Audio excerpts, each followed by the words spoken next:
भगवते वासुदेवाय। नारायणं नमस्कृत्यं नरं चैव नरोत्तमं देवी सरस्वती व्यासं तज्जयमुदीरयेत्। मूकं करोति वाचालं पङ्गुलघयते गिरिं यत्कृपातमहं वन्दे परमानन्दमाधवम्।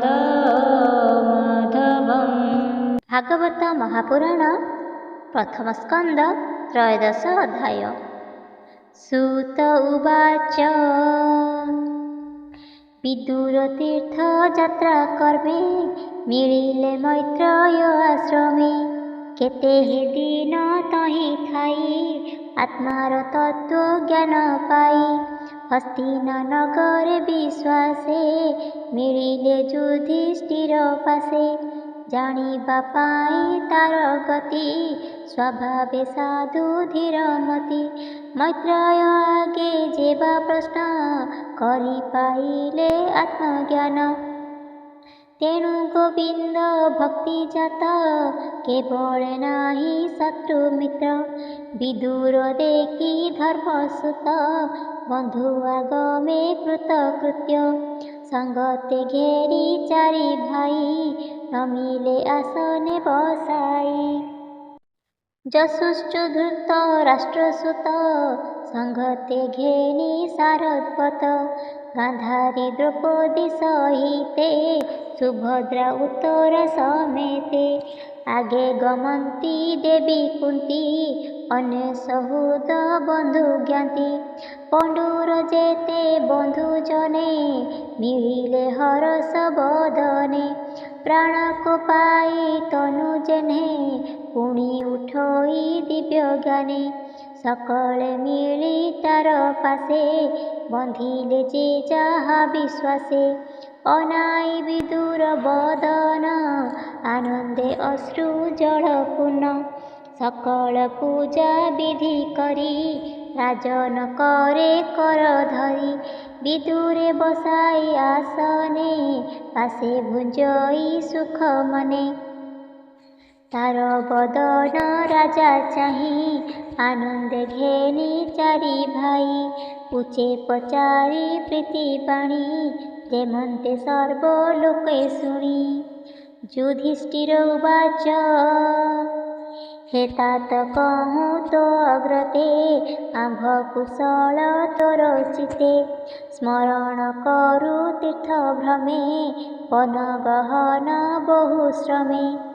तुम्भर छाया आश्रा करी सकल कष्ट ही पासोरी। विपद दशा जेते होई बने बंचिलु पांच भाई। माता सहिते जतु घरे अग्नि दहन महाघरे। विष भक्षण आदि जेते तो आगे कहिबि मु केते। अनेक आपाद प्रमादु बंचिलु तुम्भर प्रसादु। तु आंभ स्नेह दूर करी भ्रमण कलु वसुंधरी। उदासी पथिक लक्षणे एका तु पुलु बने बने। किपरि प्राण रक्षा करू ए पथ श्रम केने हरू। भ्रमिलु अवनी मंडले तीर्थ आश्रम पुण्यस्थले। तोहर प्राय साधु जेते पवित्र देहे सर्वतीर्थे। भ्रमी करन्ति पुण्यतर जाहांकु चिते चक्रधर। तुझे स्वभावे पुण्य देह प्रसन्न चिते तात कह। जादव संगे बनमाली सुखे किछन्ति कुशस्थली। ताहार भले भल मोर ते हरि शरण सोदर। सुखे अछन्ति कि जादवे भतात पचारु प्रस्तावे। एमन्ते राजा वाक्य शुणी विदुर मने मने गुणी। सुहृद भावे भय कला जादव क्षय न कहिला। विचारे कहिबि मु ଯେବେ ଜୀବନ ଛାଡ଼ିବେ ପାଣ୍ଡବେ। କେମନ୍ତେ ଦେଖିବି ମୁଁ ଏହା ଏତେ ବିଚାରି କଲା ମାୟା।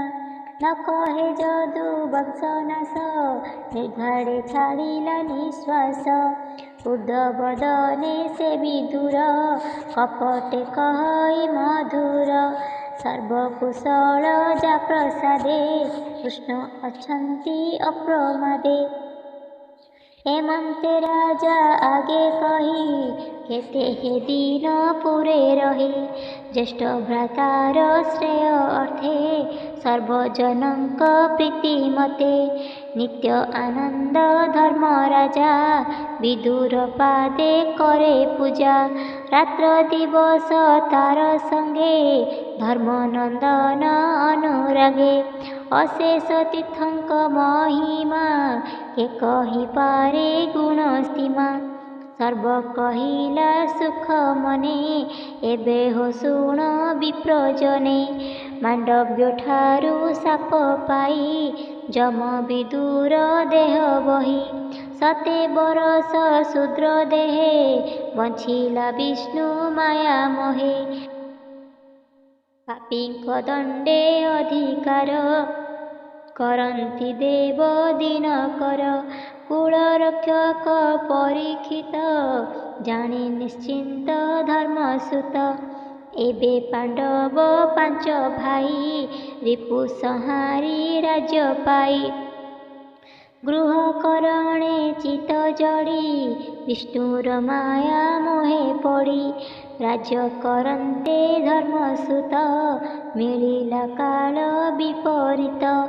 କେହି ନ ଜାଣେ ଗତି ତାର ସ୍ୱଭାବେ ଅବ୍ୟକ୍ତ ଈଶ୍ୱର। ଧୂମ ପୁରିଲା ଦଶ ଦିଶେ ବିଦୁର ଦେଖି ମହାତ୍ରାସେ। ବସିଲା ଧୃତ ରାଷ୍ଟ୍ର ମେଳେ ବିଶ୍ୱାସେ କହେ କର୍ଣ୍ଣମୂଳେ। ହେ ଭ୍ରାତ ଶୁଣ ମୋ ଉତ୍ତର ଚଳ ତୁ ବେଗେ ତେଜିପୁର।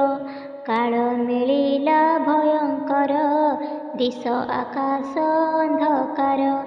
ଏଥକୁ ପ୍ରତିକ୍ରିୟା ନାହିଁ ଅବ୍ୟକ୍ତ ରୂପ ଯାର ଦେହି।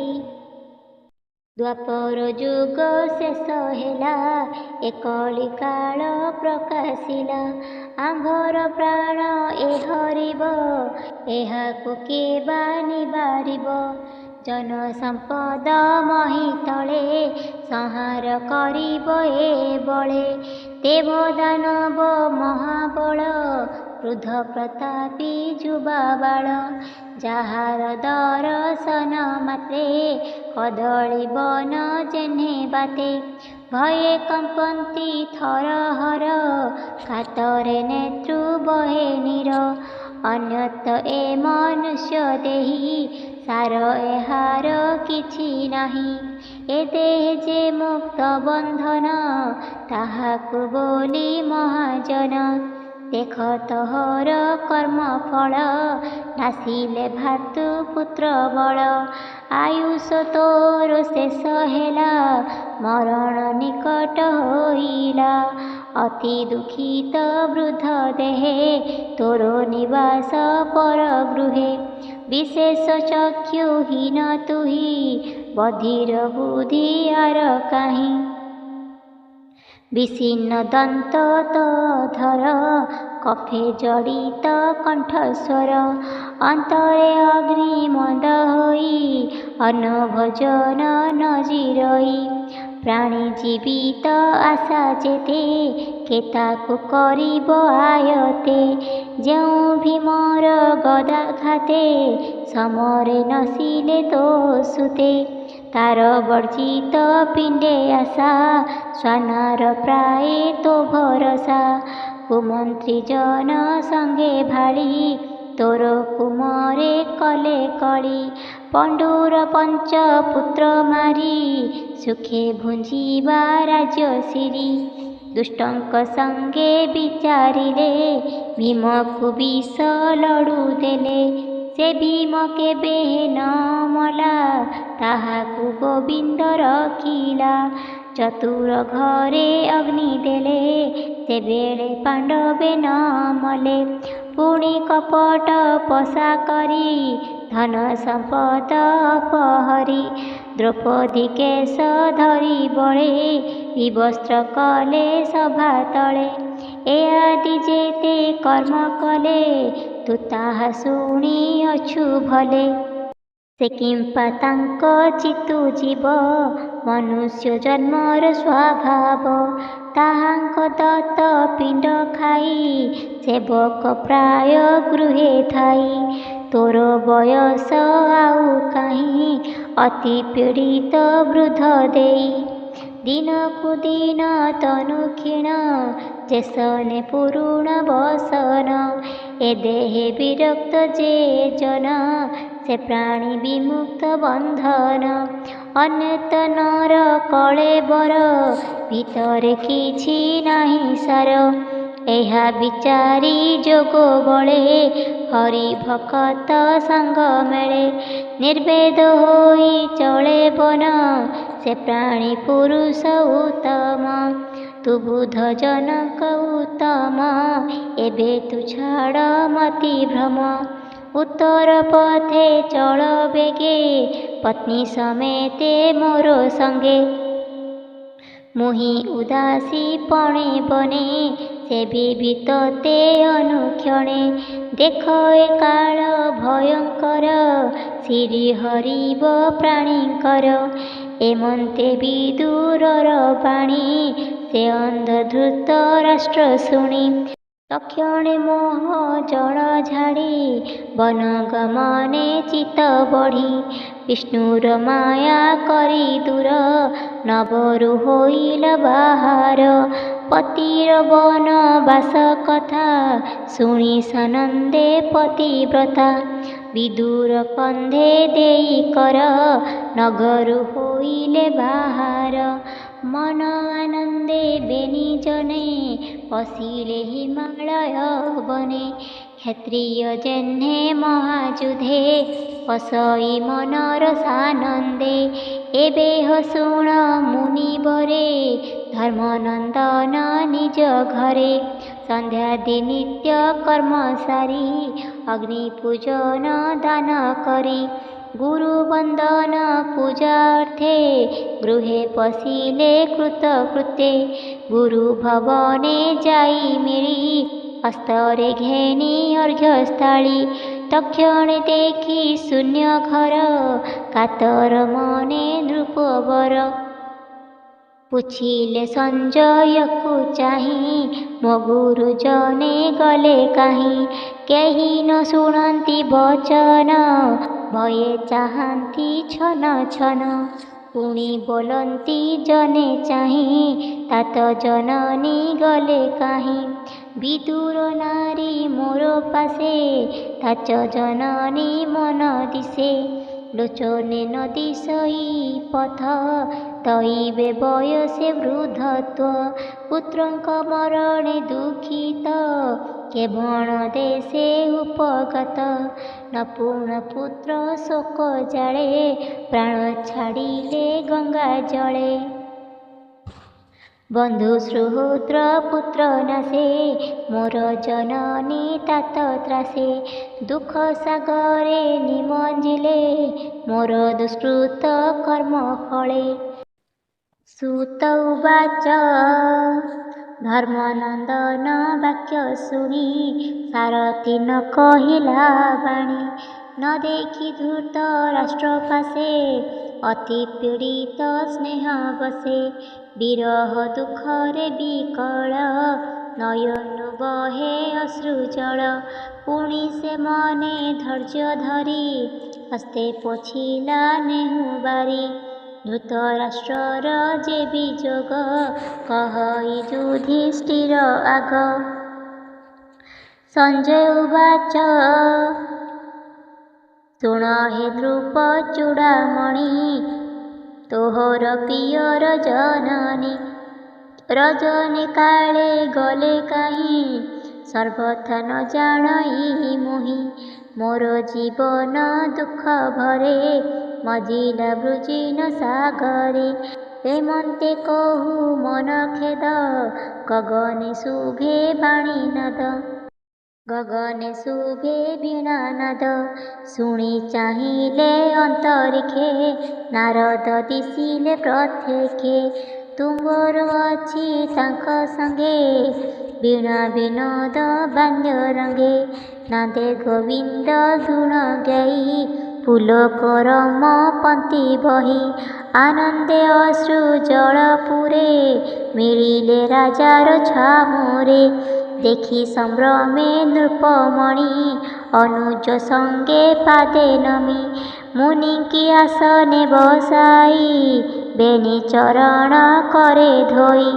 ଚରଣ ପୂଜି ବିଧି ମତେ, କହନ୍ତି ନାରଦ ଅଗ୍ରତେ। ଯୁଧିଷ୍ଠିର ଉବାଚ, ଭୋ ବ୍ରହ୍ମ ମୁନି ଶୁଣ ଭଲେ, ମୋତାତ ମାତ କେଣେ ଗଲେ। ମୋର କରମ ଦୁଃଖ ଶୁଣ, ଭୋ ମୁନି ତୁମ୍ଭେ ଭଲେ ଜାଣ। ଚକ୍ଷୁ ବିହୀନେ ଘୋର ବନେ, ଜୀବନ ଧରିବେ କେଶନେ। ଗଭୀର ଜଳେ ନାଭ ଥୋଇ, ନାବିକ ଯେସନେ ପଳାଇ। ତେମନ୍ତେ କରି ଗଲେ ମତେ, ଅଧିକ କହିବି ମୁଁ କେତେ। ଏ ଶୋକ ସାଗର ଅପାର, ପାରକ ତୁମ୍ଭେ କର୍ଣ୍ଣଧାର। ରାଜନ ଶୋକ ବାଣୀ ଶୁଣ, ମୁନି କହନ୍ତି ଯୋଗବାଣୀ। ନାରଦ ଉବାଚ, ଭୋ ନୃପ ଶୋକ ତୁ ନ କର, ଈଶ୍ୱର ମାୟା ଏ ସଂସାର। ପ୍ରାଣୀ ଭିଆଇ ମାୟା ଯୋଗେ, ଖେଳଇ ସଂଯୋଗ ବିଯୋগে। ଗୋରୁ ନାସିକା ଯେହ୍ନେ ବିନ୍ଧି, ଆକର୍ଷି ଚର୍ମ ରଜୁ ବାନ୍ଧି। ସେ ପ୍ରାଣୀ ଯେହ୍ନେ ଭାରା ବହେ, ଅନ୍ତରେ ଦୁଃଖ ଖେଦ ସହେ। ପୀଡ଼ା କନ୍ଧୁକ ପୀଡ଼ା ରଙ୍ଗେ, ଭ୍ରମଇ ସଂଯୋଗ ବିଯୋগে। ସେ ଦାନ ପଡ଼ଇ ଯେ ମନ୍ତେ, କନ୍ଦୁକ ଚଳେ ସେହି ମତେ। ସଂସାର ଈଶ୍ୱରର ଇଚ୍ଛା, ଏ ଭବ ପଥ ଗୁରୁ ଦୀକ୍ଷା। ତୁ ରାଜା ତତେ ହେନ ଜାଣୁ, ସଂସାର ସତ୍ୟ ପ୍ରାୟ ମଣୁ। ସତ୍ୟ କି ମିଥ୍ୟା ବେନି ପଥେ, ଶୋକ ନ କରି ପାରୁ ଚିତ୍ତେ। ଯଦି ତୁ ଜୀବ ସତ୍ୟ ମଣୁ, ଦେହ ଅନ୍ୟତ୍ୟ ପରମାଣୁ। ଅଥବା ବ୍ରହ୍ମ ଭାବ ବହୁ, ସ୍ନେହ ଛାଡ଼ିଲେ ଶୋକ କାହୁ। ଏଣୁ ଅଜ୍ଞାନ ଜଡ଼ମତି, ବ୍ୟାକୁଳ ଛାଡ଼ ହେ ନୃପତି। ତୁ ଯେ ବିଚାରୁ ସ୍ନେହ ଭାବେ, ମୋ ବିନେ କେମନ୍ତେ ବଞ୍ଚିବେ। ଏ ଦେହ ପଞ୍ଚଭୂତେ ଜଡ଼ି, ଅବିଦ୍ୟ କାଳ କର୍ମେ ପଡ଼ି। ଆପଣେ ଦୁଃଖ ନିତ୍ୟ ଦୁଃଖୀ, ହେ କାହିଁ ପର ପ୍ରାଣ ରଖି। ଉରଗ ଗଳିଛି ଯାହାକୁ, ସେ କାହିଁ ରଖିବ ଆନକୁ। ଦେଖ ପ୍ରତୀକ୍ଷେ ନୃପବର, ବିଷ୍ଣୁର ମାୟା ଖେଳ ଘର। ସ୍ୱଭାବେ ନାହିଁ ଯାର ହସ୍ତ, ହସ୍ତ ଥିଲାର ସେ ଆୟତ। ଦ୍ୱିପଦ ଚତୁଷ୍ପଦ ଯେତେ, ନିପଦେ ତାହାଙ୍କ ଆୟତେ। ବଡ଼ଙ୍କ ଭକ୍ଷ୍ୟ ହନ୍ତି ସାନେ, ସେ ନାଶ ଯାନ୍ତି ଅନେ ଅନେ।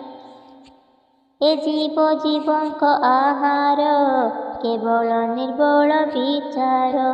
ସେ ହରି ନିତ୍ୟ ବିଶ୍ୱରୂପେ, ନର ଶରୀରେ ମୋହ କଳ୍ପେ।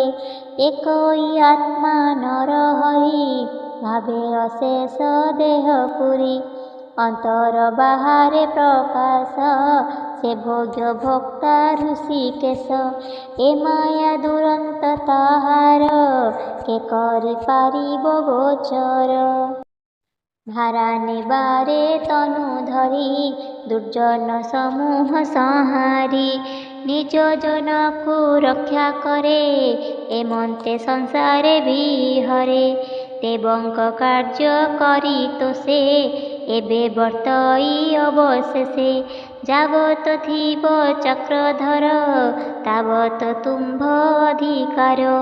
एबे हो शुण महारथा तोतात जननी व्यवस्था विदुर धूर्त राष्ट्रवेणी संगते पति प्रदाघेनी ସେହି ମବନ୍ତର ଦକ୍ଷିଣେ ଋଷି ଆଶ୍ରମ ଘର ବନେ ଯେ ସପ୍ତ ସ୍ରୋତ ସୁର ନଦୀ ଭରତ ଖଣ୍ଡେ ଯେ ପ୍ରସିଦ୍ଧି ସେ ଜଳେ ନିତ୍ୟ କରି ସ୍ନାନ ଅନଳେ କରି ହୋମ ଦାନ କେବଳ ଜଳ ଗ୍ରାସ ଭକି ଶରୀରେ ଜୀବ ଆତ୍ମା ରଖି ବିଗତ ରାଗ ଇନ୍ଦ୍ରିଗଣେ ପ୍ରଣବେ ନିଶ୍ୱାସ ଧାରଣେ ଦୃଢ଼ ଆସନେ ବସି ଧୀରେ ଷଡ଼ ଇନ୍ଦ୍ରିୟ ପରିହରେ ସର୍ବ ବିଷୟ ରସ ତେଜି ହରିଚରଣ ଭାବେ ଭଜି ମନ ଛଡ଼ାଇ ତିନି ଗୁଣେ ସମାଧି ଗୋବିନ୍ଦ ଚରଣେ ବିଜ୍ଞାନ ଆତ୍ମା ଜ୍ଞାନେ ଭରି জীব পরম এক করি প্রবেশী অনাহত পুরে গোবিন্দ নাম ধরি ধীরে গগনে গমন প্রবেশ কিয় বার হে অবশেষ ত্রিগুণ মায়া নাশ করি বসই ইন্দ্রিয় সংহরি সর্ব বিষয় যোগ বলে নিভারি আসন নিশ্চলে নিশ্চল স্থান প্রায় লক্ষী কেয় বা তার বিঘ্ন ইছি আজ হু 5 দিন ଅନ୍ତେ ପ୍ରାଣ ଛାଡ଼ିବେ ଯୋଗ ପଥେ ରଜନୀ କାଳେ ବୃକ୍ଷ ମୂଳେ ପବନ ଯୋଗେ ଦାବାନଳେ ଦହନ ହୋଇବ ଶରୀର ତା ପତ୍ନୀ ଥିବ ଯେ ବାହାର ଦକ୍ଷିଣେ ସ୍ୱାମୀ ଧରି କୋଳେ ଦହନ ହୋଇବ ନଳେ ତା ଦେଖି ବିଦୁର ଶରୀର ହରସ ଶୋକରେ କାତର ହୃଦେ ସୁମରି ନରହରି ବେଗେ ସେବନୁ ଅପସରି ତୀର୍ଥ ସେବନେ আগমନ କରିବ ଶୁଣ ହେ ରାଜନ ଏମନ୍ତେ ରାଜା ଆଗେ କହି ତୁମୁରୁ ତୁଲେ ବୀଣା ବାଇ ଆକାଶ ମାର୍ଗେ ଗଲେ ମୁନି ଧର୍ମନନ୍ଦନ ତାହା ଶୁଣି ତତ୍ତ୍ୱବଚନ ହୃଦେ ଧରି ସର୍ବ ସଂଶୟ ଦୂର କରି ରାଜ୍ୟପାଳନେ ଦୃଢ଼ ଚିତ୍ତ କହି ଦାସ ଜଗନ୍ନାଥ। ଇତି ଶ୍ରୀମଦ୍ଭାଗବତେ ମହାପୁରାଣେ ପରମହଂସ ସଂହିତାୟାଂ प्रथमस्कन्धे नवमीशोपाख्याने नाम 13 अध्यायः।